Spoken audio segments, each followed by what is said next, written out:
Welcome to Dog Life Radio.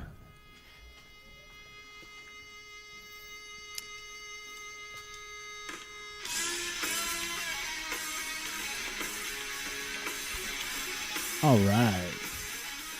Hey everyone, this is Rossi Giugio, your host of Dog Life Radio. We have got episode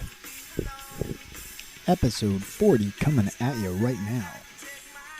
So thank you very much for joining. This week we go back to our regular programming style where I have a pretty damn cool guest on the show, name of JASON LEENAARTS. JASON LEENAARTS, I should say. Jason is the owner and proprietor of Revolutionary Fitness and Therapy out in Stowe, Ohio. It's a gym out there. If you are in that vicinity, I highly recommend you go and check them out. And the reasons why are in our show. So give this a listen and give him a shout. Also, he's also a podcast host himself. His show is called Revolutionary You, a really cool show, and that is this week's podcast you should be listening to. His most recent episode just got posted. I listened to it today. Really, really good show. This one was, I think it was like episode 140 or something like that. Dr. Quinn Hannock all about stretching and the benefits and not so benefits of it. So definitely give that one a shot. Really cool show. Now, without giving away too much of what we talk about, the reason why I had such a great time talking with Jason is we bumped into each other on a Facebook fitness group. I believe it's called Eat, Train, Progress, or Progress, whichever way you want to look at it.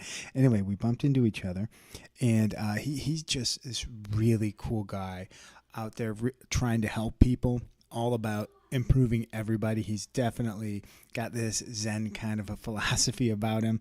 So we didn't have any formal introduction. We literally bumped into each other in one of the forums. I asked him a couple of questions. He was really open to helping me out, providing some feedback to me. We had a great conversation, led to the me saying, hey, I would love to have you on the show.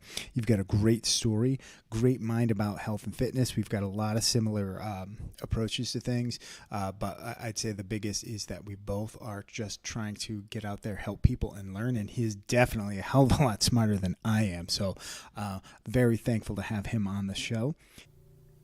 Hey, thanks for supporting the show. Remember to follow me on Instagram, Facebook, and YouTube, all at Dog Life Radio. Help me spread the good word too, so share the links on whatever social media you prefer.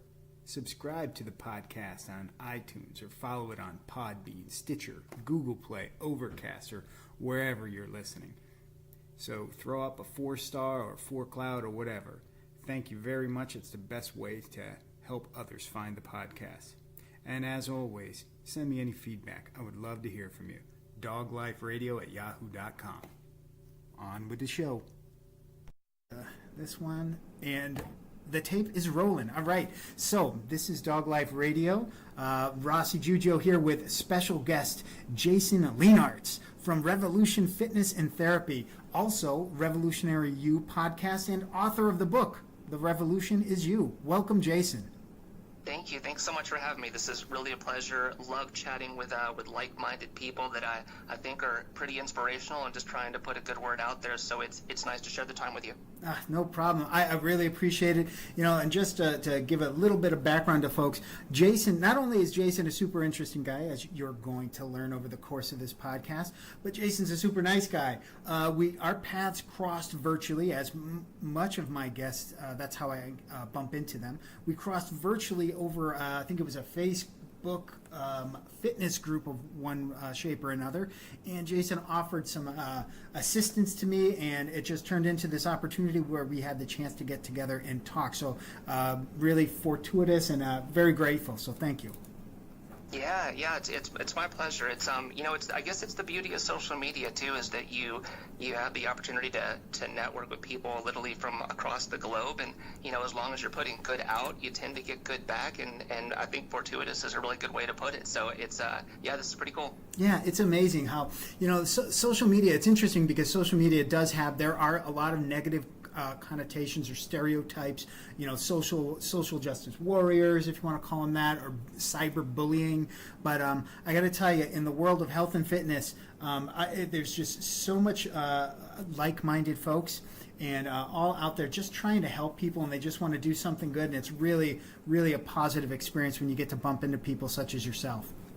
I appreciate that, and I honestly share the sentiment. There are so many people who I've actually, many of whom I've never met face to face, who have been so good to me and so good to my business and my growth as both a person and a professional, that honestly, if it weren't for social media, I don't know how I would have otherwise connected with them. So it's been, I would say for me, it's certainly been more of a blessing than a curse. But like a lot of things, it's easy to sort of get lost in what happens and either find that it's too much of a negative stressor, or you waste too much time on it, or whatever the case may be. And I've probably been guilty of all that stuff.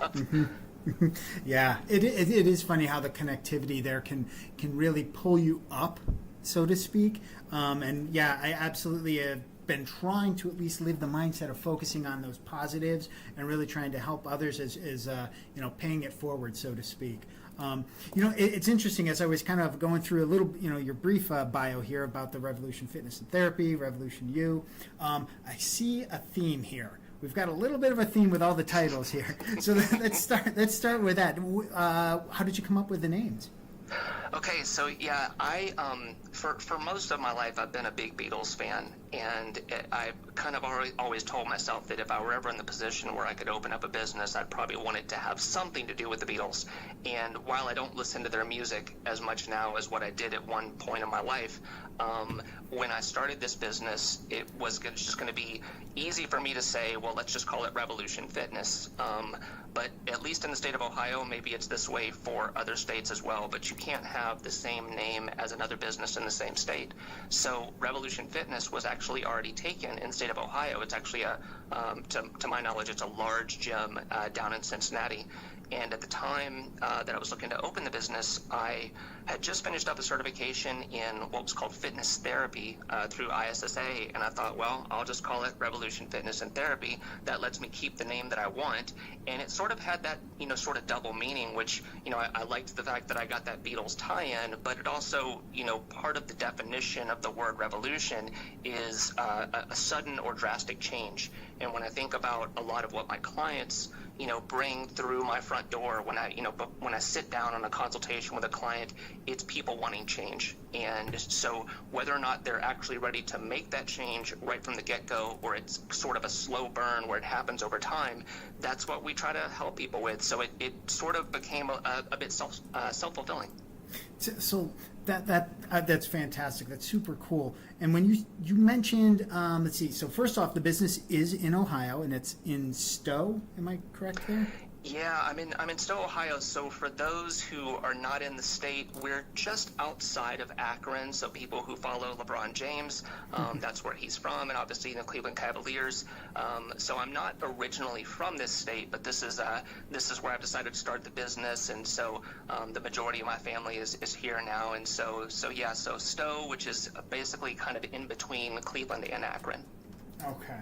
Now, you were saying that you went and you had gotten, you did work and study in fitness therapy. What exactly is fitness therapy? Yeah, so I'll back up a little bit because this may help also to kind of build the whole story out. But I actually, if you would have asked me, let's see, my business is almost 10 years old. So if you would have even asked me 12 years ago if I thought that I would be in business for myself with a fitness business, I probably would have looked at you like you were crazy. I was a musician for a long time, so even going back to high school, all I wanted to be was a musician. And once I was old enough to work, I worked in retail, and so I did all facets and types of retail for about 16 years, the majority of which in some type of management role. And I sold basically everything shy of cars to furniture. So those are about the only two things that I never got involved in selling. And fitness sort of accidentally happened to me. I was very much a late bloomer with it. Was not very athletic growing up, and so my degree actually is in business management. And while I was wrapping up that degree, I was involved in fitness, and I got a part-time job at a gym because I really just wanted a place to work out for free. And so I'm selling gym memberships, and the place that I was at, which I will respectfully not mention, used a lot of very manipulative sales tactics to sell memberships. And I never really liked that aspect to it. And I thought, well, I'm already giving people fitness advice, so maybe I'll kind of talk to the personal trainers who are here and see what they recommend for who to get certified through. So the head trainer that was there said, maybe check out an organization like ISSA. And so my first certification was through that organization, and it was just as a personal trainer. And then that particular company has lots of other certifications that you can pick up. So it went from personal trainer to fitness therapy to, like a nutrition specialist role. And I just kind of kept racking up these different certifications. So the long answer to your question is fitness therapy is really kind of a very boiled down, simplified version of physical therapy. I would never be able to get away with calling myself a physical therapist, but when you see many of the things that physical therapists can do, a lot of it is really kind of fundamental strength work, but just kind of with lower weights or band resistance or things like that. So what I did was, when I started my business, I just tried to liaise with as many of those professionals as I could, whether it be chiropractors, doctors, physical therapists, to say, if there are things that you want your patients to continue with that we can do here, maybe after their insurance runs out or whatever, we're happy to do that to kind of keep them moving along. And we can't do everything a physical therapist can, but some of it was very complimentary. So that's kind of how that started. Okay. So in terms of Revolution Fitness and Therapy, that's an aspect of what you're doing down there in your location, right? Can you talk a little bit more about what else is going on in the space? Yeah. So like I said, I opened up almost 10 years ago. So we opened in spring of 2009, and I didn't really know what I wanted to do with the business. I just knew that I was in a very unique position to go into business for myself, and I thought, well, it was kind of the perfect storm of things happening in my life, and I thought, okay, well, if I'm going to make a go of it, now's the time to do it. And so I kind of just took on whoever would come to me, because I didn't really know what I was doing. And when I opened up my doors, which initially was in Hudson, Ohio, which is right next to Stowe, I just had to hit the ground running and meet as many people as I could, and offer a really aggressive rate to get in as many people as I could, and just try to flesh out as much of a training program as we could. So over the years, what we've done is I think at one point in time I probably would have said I specialized in weight loss, because it was the aspect of fitness that I found the most fascinating and the most gratifying. But since then, we've kind of dabbled in a lot of different things. We do weight loss, we do strength maintenance. We are currently, I have a handful of people who would like to compete in their first powerlifting competition. So I've, got this little segment of my clientele that we're all going to do that journey together. I'll be coaching clients to the platform for the first time, so that's super exciting. And the really cool thing is, of the handful of people who are looking to do it, the majority of them are women, which is just that's amazing to me, that I've got more women than men who want to go up on the platform and just destroy some weights. And I think that speaks a lot to the way the industry has started to shift in terms of what people want from their fitness programs. So that's just been, that's been an amazing thing to get involved in. So yeah, we kind of dabble in those things: weight loss, strength maintenance, and maybe just a little taste of powerlifting. That's super cool. It's amazing to me how I don't want to say the floodgates have opened, but just based on the guests that I've been able to have on the show here, the female athletes in general, it's just the doors are wide open, and it's not I'm seeing less and less of being worried about being bulky, because having muscle is you're being extremely healthy. You're elevating your body to another fitness level, but you're putting it together in a way that you can say it is not masculine to have muscles. It just isn't. It's a personal preference, the way that you want to, kind of transform your body. And seeing women perform in this space more so than previously, just to me, it's fantastic. I love being able to say, your powerlifting routines, just as I have a little bit of experience in that in the past. Routines are routines. Iron's iron. It doesn't matter if you're a woman squatting the weight or if you're a man squatting the weight. It's just a matter of how much can you do, and your approaches to it are very similar. Yeah, the one thing, kind of going back to what you had said, is fortunately for me, I've been in the industry long enough to have seen the request change slightly over time. So what used to be a conversation I would have with, potential female clients when they would come in is they would use the word, I want to tone up. And, a lot of personal trainers kind of wrinkle their noses as that, like, oh, yeah, that's not really a thing.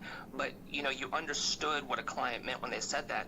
Well, now the shift is I have women, I have mothers, I have people coming in saying, I want to feel strong. Like, I feel weak and I want to feel strong.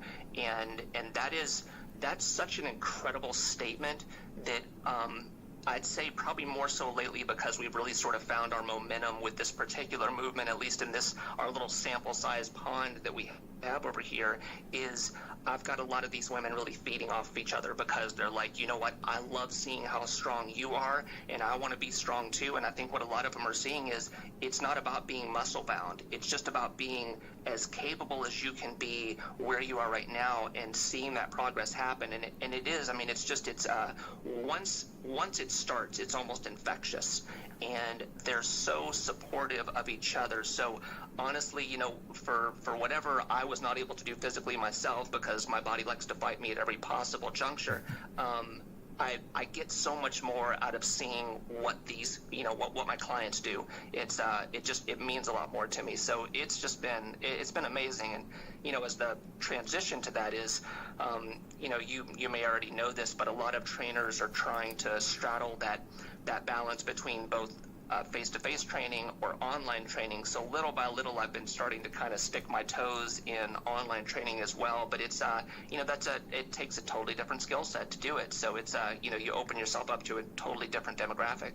Yeah, absolutely. That's an interesting topic to get into because, obviously with this, the space you've got over at Revolution Fitness and Therapy, when you're sitting down with somebody, if I walk in the door and I say, hey, I want to tighten up the beer gut and I'd like to, get stronger and so forth, we can sit down and when I come in for training sessions, we can approach it that way. What are some of the the biggest differences and challenges you're facing as you're dipping your toe into that water? Because I see tons of online trainer advertisements and posts and people, and personas on whether it be Facebook or Instagram. Yeah, I will do my very best to describe this and maybe kind of tell you what it's been like for me. It's when online training was really starting to kind of flesh itself out, I really wasn't very interested in it because I like that personal connection. I like being able to see someone. I like being able to be able to judge things in real time and be able to fix things in real time. And so I'll be real candid when I say I've tried online training a few different times, and the first couple of times I tried it, it was just not successful. I couldn't wrap my head around it conceptually, and I just really don't feel like I gave it my best attention when I first started. Now I have a slightly different demographic that I'm working with, and I'm working with more online clients than what I have ever before. And I won't lie, there is a disadvantage to having someone face to face.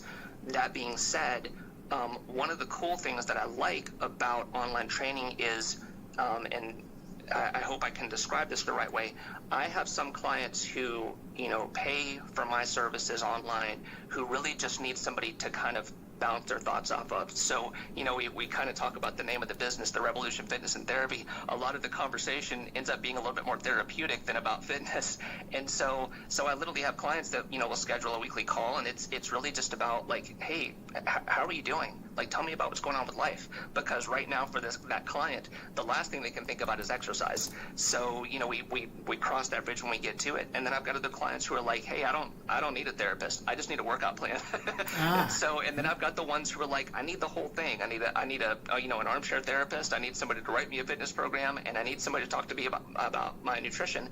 And so, I try to cover it all. So that's been kind of the cool thing about it is, number one, you kind of get that really cool feeling of, hey, I'm literally working with people internationally, which is an amazing feeling. So I've got I've got a gentleman in Kenya.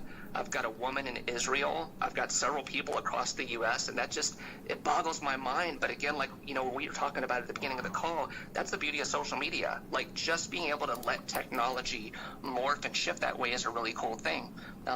So yeah, that part I have found is very, very fascinating. So it's just, I think when you look at it through the right lens, there's still good ways to take care of people, as long as, the expectations are there about this is what we can achieve and this is what we can't, and just keep that open, dialogue and communication going.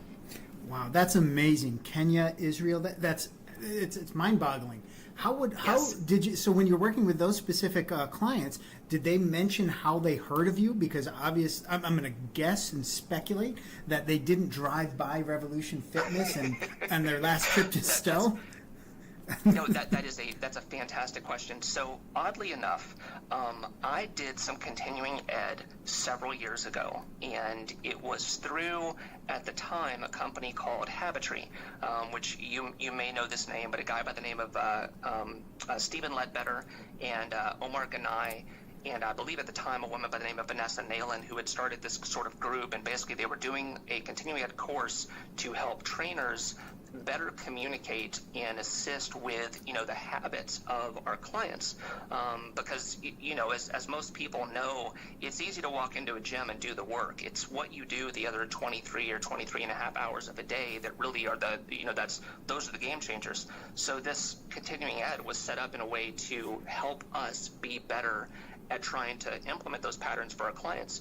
And the class that I was in at the time, there was a gentleman who was part of that class who was who would later become my client in Kenya. And we all banded together, all of us who were in the group. We all sent each other friend requests on Facebook, and we have all stayed in connection. So there was, a guy in Australia and a woman in Michigan and my guy in Kenya. And so my Kenya guy, I don't think he'll mind me saying his name, so I'll shout out to Charlie. Charlie just sort of watched what I did with my business for, I'm not even kidding, he watched me for years. And the only interaction that we had with each other after the class ended was I would send him a happy birthday message once a year. And he would shoot back and go, hey, thanks, I appreciate it, hope you're doing well. And just one day he sent me a message and he said, man, I really love what you're doing out there. Is there any way that you can just kind of like talk to me and maybe kind of help me work through some things? And, his background was in yoga, so I was trying to help him look at things from a strength standpoint.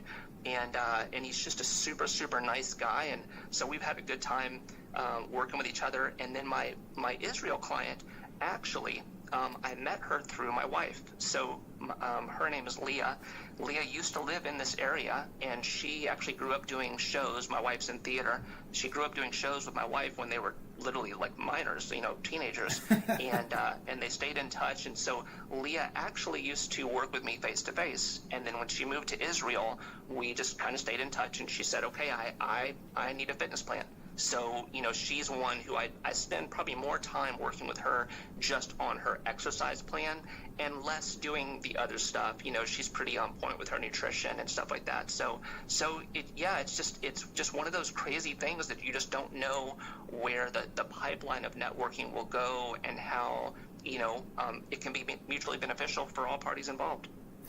Yeah, that's a phenomenal story.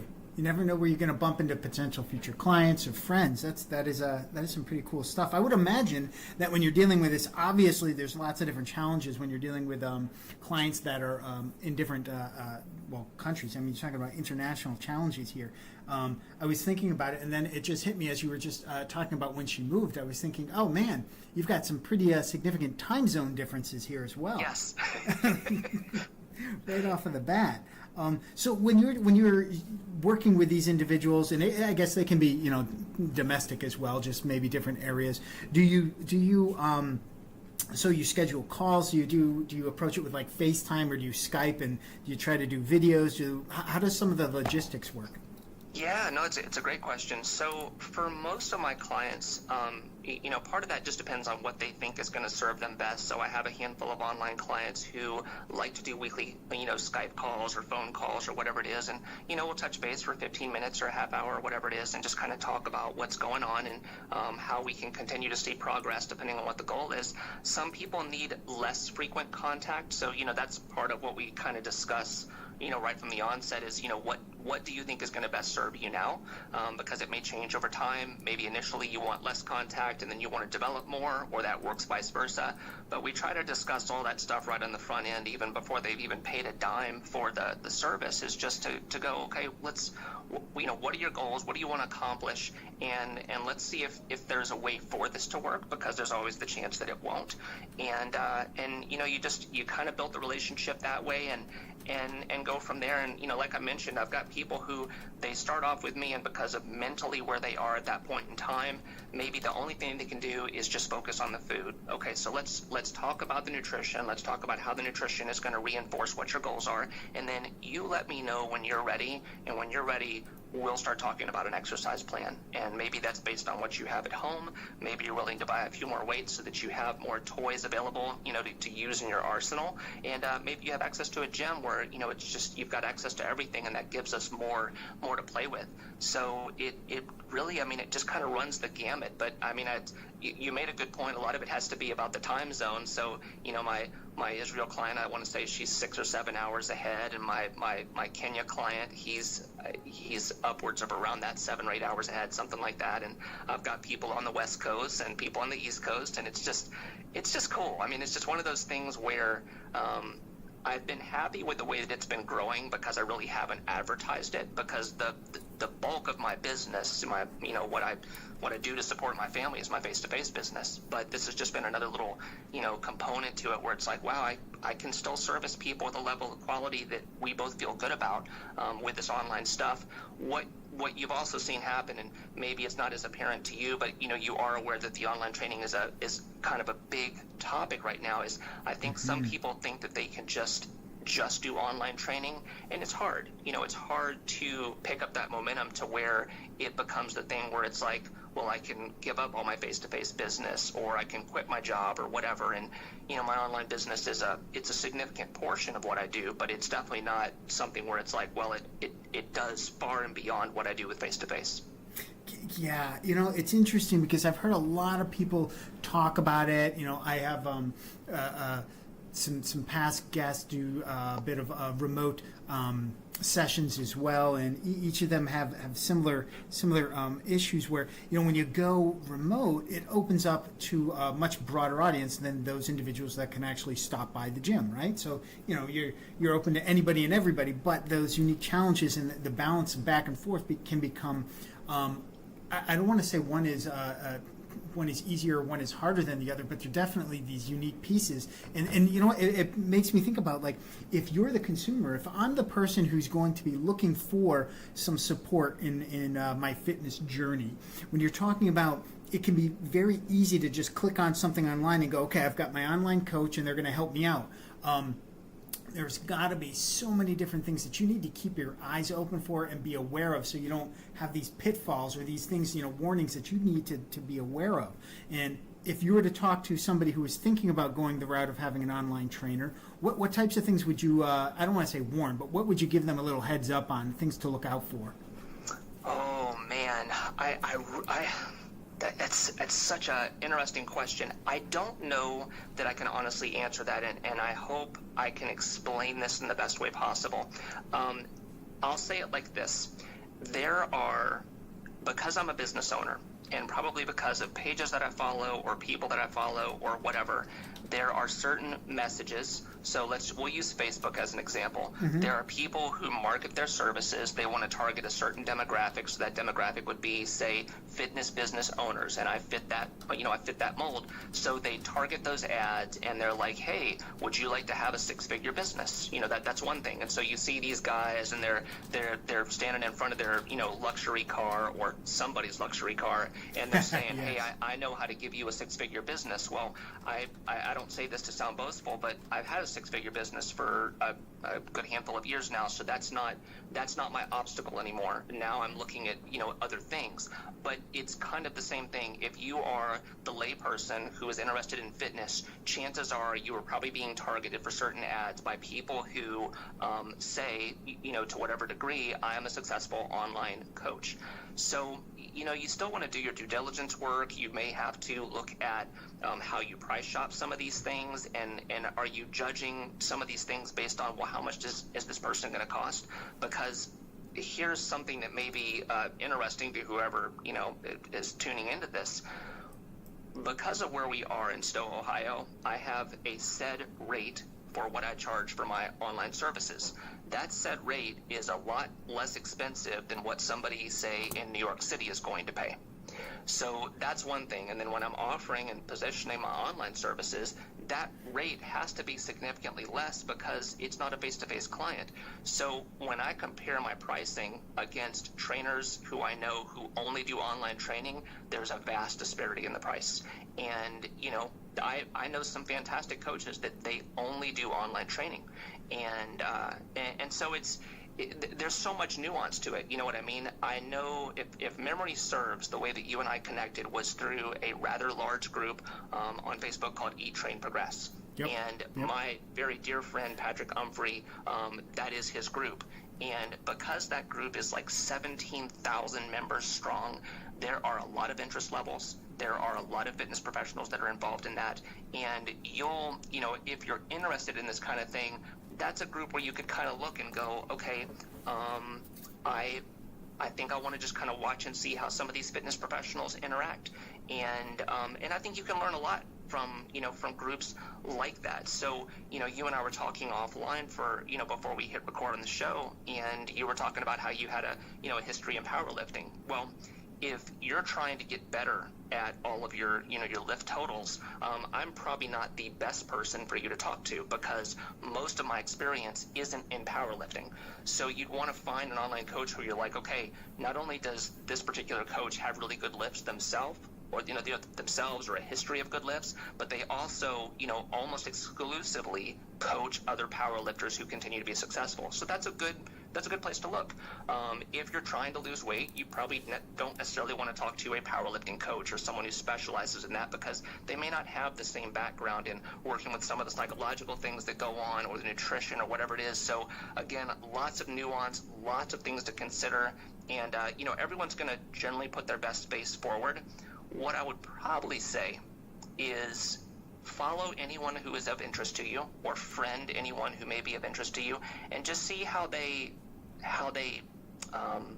act on social media. Because some people are very nice and very polite when they're in their normal interactions, but they're complete jerks in interactions with others. Let's just say maybe they're not very nice to other coaches, or they're not nice to people within their industry because they look down their nose at them. And I think that's all stuff to kind of keep in mind, because do you want someone who's a jerk, or do you want somebody who's nice? So it's there's a lot to that.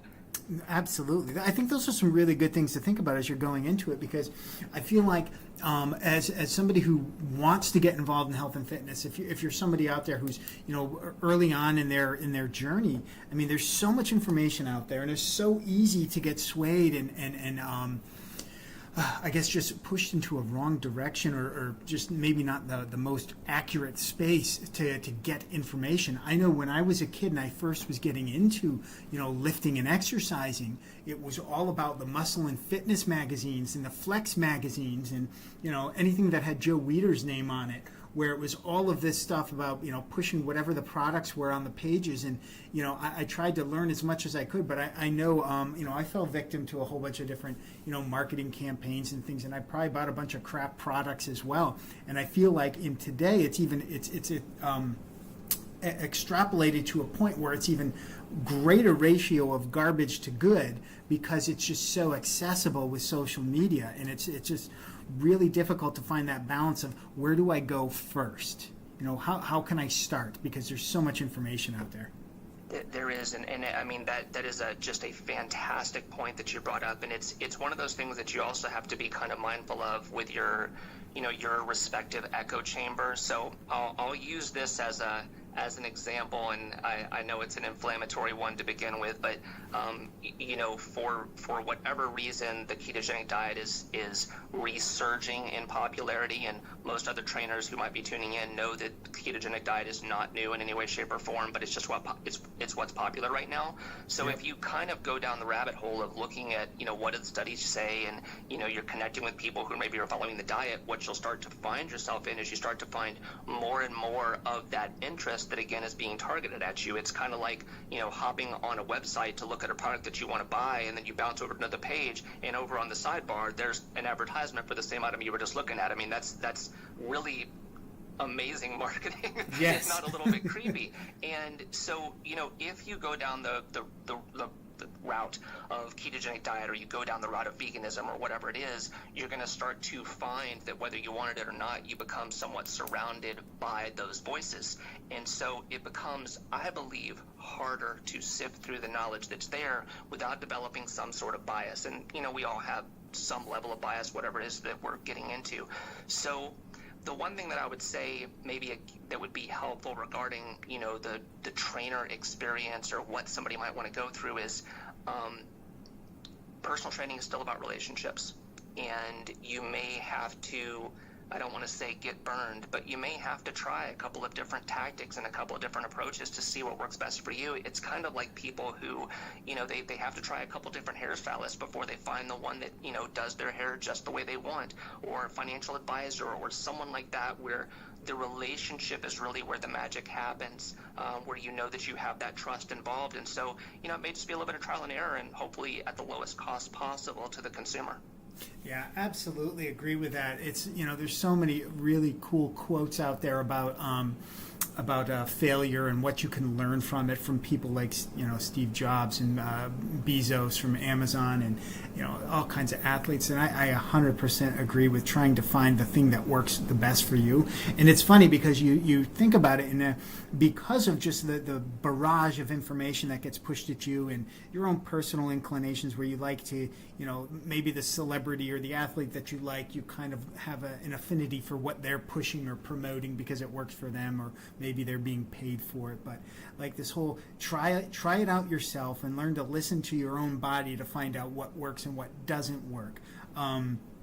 It's invaluable to really do that, and I find it to be very difficult for people to try to understand how to listen to their body when they're going keto. Keto's a great one. That's such a great example because it's like it's this polarizing topic where, people who are keto, supporters, or, you find this whole huge diehard militant group where, it's got to be this way. And then you're finding more and more folks are instituting this approach of you have to take it on a person by person basis, because each person's digestive systems and their whole way that they their physiological makeup can be vastly different. So there can't be this one blanket diet that is best for everyone.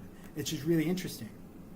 And I mean, I couldn't have said it better myself. It is very much individual. There is no one size fits all. What I find the most problematic about something like ketogenic, which honestly I'm not trying to throw keto under the bus. I could throw probably any trendy diet under the bus, because what you find is the zealots who tend to push an agenda that borderlines on fallacy and fiction. Mm-hmm. And a lot of what they use to kind of sell their products or supplements or whatever, certainly with MLMs and stuff like that, is very cherry-picked research that is really predicated on fear.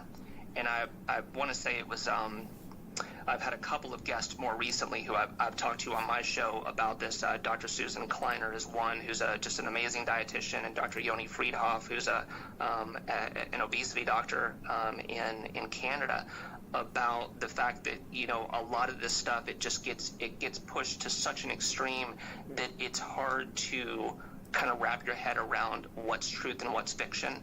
And where it kind of hits me close to home is some of the information that's out there is it sort of goes down a couple of avenues, both of which are very near and dear to me, which there's a portion of the crowd that says that, if you follow this diet, that it can starve cancer cells. Well, I lost my father to cancer. So that to me is something that kind of strikes a nerve. And there's another bit of information that says, well, this can reverse symptoms of autism, and it's like, well, I have a son with autism, you know what I mean? And so it's my son's not broken because he has autism.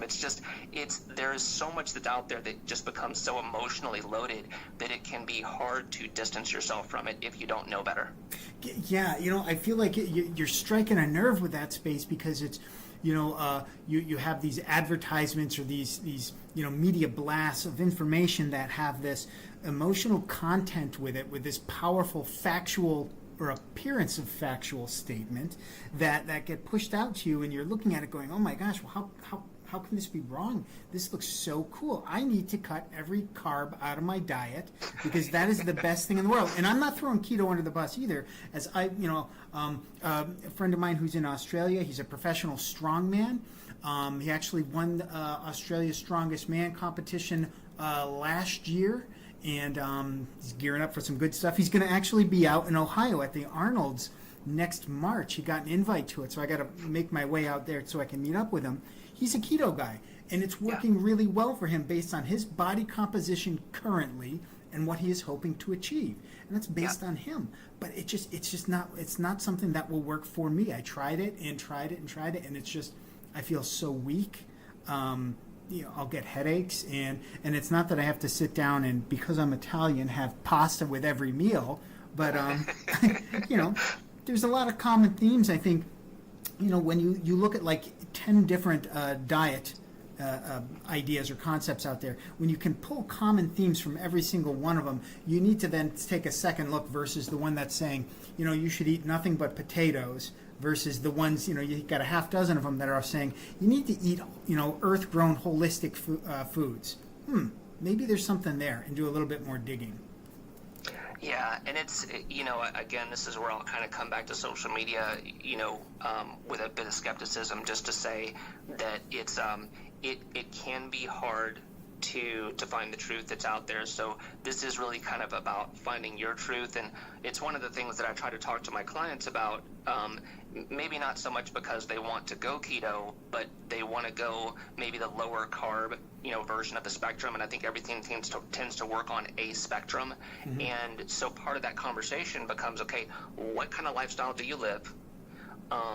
If there's something that you want to take out of the diet, can you do it at a minimal dose? So if you feel that maybe your body doesn't behave well with, say, gluten-containing products, rather than go no carb or low carb and remove every single carb source from the diet, why don't you just try playing around with different grain combinations and see how your body feels its best? Because if you attempt keto for any reasonable amount of time and literally restrict carbs to that degree, that's a nutrient that likes to hold on to water. So the moment that let's just say you're doing it for weight loss, you're going to see fantastic results almost immediately when you get started. And then the moment that you go and have, I'll use your example, pasta, you're going to balloon in weight because, again, you're reintroducing that nutrient that likes to hold on to water. So that scale is going to show you a number that's going to freak you out. And I think a lot of people don't think about that. Is it's like, well, do I ever want to have a carb ever again? Yes, I think I do, but they're not thinking about that short term. So a lot of it's about kind of having that conversation about, let me just try to educate you on what you're doing to your body, and if you do it, introduce those carbs back into the system, what to be mindful of so that you don't freak out. Yeah, absolutely. It's funny because, like, I'm sure you get get questions like, well, what's the best diet for me, or what's the best diet or the best nutritional plan? And it's, kind of getting to that point of the one that you can sustain. Yes. Setting up a diet, like if you're gearing up for a powerlifting meet, you're going to adjust your diet accordingly. But in between, when you're kind of like in that out of competition mode, and the diet isn't going to be consisting of falling off of the wagon completely and eating nothing but pizza and ice cream, because it's not sustainable for a physically fit person. You just want to have something that you can maintain, and the longevity of that maintenance is something I guarantee many people don't necessarily think about, because when you're thinking about your diet, you're thinking about, what number is on the scale, what does it look like in the mirror, versus, 5-10 years from now, do I still think I am never, ever going to eat a piece of rye toast ever again, Right. Yeah, that's exactly right. It's sometimes it's hard to look at the bigger picture and kind of look, beyond, say, 6 months ahead, because all that you see is just, what is the scale telling me, and the scale becomes the definition of self-worth. So I think that's why people become very easily influenced, and this is something I wrote about in my blog pretty recently, is, if things are not moving at the rate that you want them to move, it's easy to get distracted by the next shiny thing, or what the neighbor is doing, or, you mentioned it earlier, like what your favorite celebrity is doing. And, I'm a Patriots fan, so I mean, Tom Brady is, the greatest quarterback alive, in my opinion. And Tom Brady put out a book that is just absolutely asinine. That it's like, some of the nutrition information and some of the exercise information that's there, and I read the book and I was like, wow, you just need to stick to playing quarterback and don't write any more books like this. I love you, Tom, but come on. And it's when you are the elite of the elite, and no matter what your opinion of him is, maybe you think he is a complete, douchebag or whatever, there are things that you probably have convinced yourself that work that would not work for mere mortals. So that's such a huge thing right there, because it's like, I know a friend of mine was asking about keto because she was interested in learning more about it and kind of adopting it so she could shed some pounds. So we really had a conversation about what the end state was, and I gave her a couple of ideas to kind of do some research in this arena. But she was basing her initial responses were based off of some Instagram personalities that have, like Keto Kim, and I don't even know if that's the right person, but something along those lines. And I liken it to Tom Brady in the sense of, just because the person's got a six-pack or looks good in a bikini, I forget if it was a man or a woman, but I mean, just because they looked good does not necessarily mean that whatever they're doing for their diet is going to be good for you, one. And two, in this space, you don't even know if they're really even doing it. So it was kind of not shocking, but totally understandable, because I fell victim to the same types of marketing campaigns that, if you take these thermogenic fat burners, you're going to look like, Lee Haney here, or whatever the picture of the bodybuilder is. It's very true, and honestly, I might actually have more of a rub with Instagram than Facebook in that regard, because I haven't been on Instagram terribly long. I'm more of a Facebook guy myself, but I am on Instagram and I've been very active with it. But I find it very interesting, a lot of the people who tend to follow me, that when I look back on their page to be, who is this? Many of them are selling a supplement. Many of them have enhanced pictures. Many of them are using a professional photographer with certain lighting, and it's like, you don't look like that 364 days out of the year. So Why are you selling that picture to people that don't know better, or telling them that you did it with an Herbalife supplement or something like that? It makes it makes the job a little bit tougher for people like me who want to be a little bit more reasonable with the approach. And I think it's unfortunate, because, I mean, you mentioned it earlier. I've spent tons of money on supplements over the years, and none of them worked. But it was just what I told myself. It was the narrative I wanted to give myself of, but I saw this in so-and-so magazine, or it says that it's got XYZ supplement, so that's the placebo that I need to tell myself that I'm going to perform better in the gym, or lose weight, or enhance my libido, or whatever nonsense I needed to do at the time. Yep. Absolutely. It's funny. I had it's supplement. I mean, just by the name alone, it's in addition to. That's the thing. It's not your core basic. It's like, if you're trying to supplement, even with something as, I'd say protein powder is probably something that, if you're talking about a reputable brand, that type of a thing, it's universally recognized as a beneficial supplement. But in addition to, and I don't think anybody worth their salt would say it's a great place for your primary source of protein needs. Correct. Like, that's exactly right. It's exactly like, right. There's so much more, whether you're a vegetarian, getting it from, different plant-based nutrients, whatever that may be, or if you're, carnivore and you want to eat it, get yours from steak and chicken and fish, and that's fine also. It's where you go to, I get, 75% of my protein from, 4 protein shakes a day, where you have to sit back and go, ooh, wait a minute. That's not what these things are designed for here. My GI system doesn't like that so much. I can imagine there will be some repercussions from that. Oh, man. Jason, I want to keep an eye on the clock. We are just about at a time frame here, right about 1 o'clock right now from recording. I wanted to pause because I want to be conscious of your time and wrap things up, but I wanted to say, ask you one more question about how can people find you? I know I had mentioned Revolution Fitness and Therapy that is in Stowe, Ohio. You've got the Revolutionary You podcast, as well as your book called The Revolution Is You. How can people find all of this stuff, and how can they find you? Sure. First off, I just want to say, hey, thanks. This was just a lovely conversation. It was so nice connecting and just being able to kind of shoot the breeze with you for a little bit of time. I am fortunate that if spelled correctly, I am the only Jason Leeenaarts on the planet that I know of. So as long as you can nail the spelling of my last name, I'm pretty easy to connect with. You can go to jasonleenaarts.com. You can go to revfittherapy.com.